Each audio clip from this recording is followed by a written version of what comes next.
زکوٰۃ کی ادائیگی کے لیے ضروری ہے کہ مستحق شخص کو مال کا مالک بنایا جائے، یعنی جسے آپ نے زکوٰۃ کے پیسے دینے ہیں اسے اس پیسے کا مالک بنا دیں۔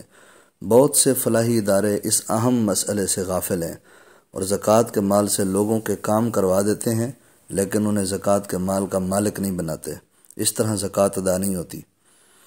چند غلطیوں کی نشاندہی ہے، اسے نوٹ فرما لیں۔ بعض لوگ کسی مریض کا آپریشن کروا دیتے ہیں لیکن اسے اس پیسے کا مالک نہیں بناتے۔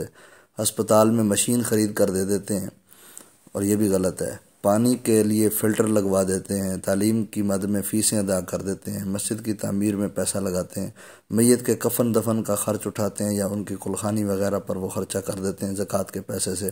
اس سے زکوٰۃ ادا نہیں ہوتی۔ زکوٰۃ کے لیے شرط ہے، فقہ حنفی کی معتبر کتاب نور الہضا میں ہے، ہی تملیک مال مخصوص لشخص مخصوص، یعنی زکوٰۃ مخصوص مال کا مخصوص شخص کو مالک بنانے کا نام ہے۔ یعنی جب تک آپ کسی مستحق شخص کو زکوٰۃ کے پیسے کا مالک نہیں بنائیں گے تب تک آپ کی طرف سے زکوٰۃ ادا نہیں ہوگی، یعنی زکوٰۃ میں تملیک شرط ہے۔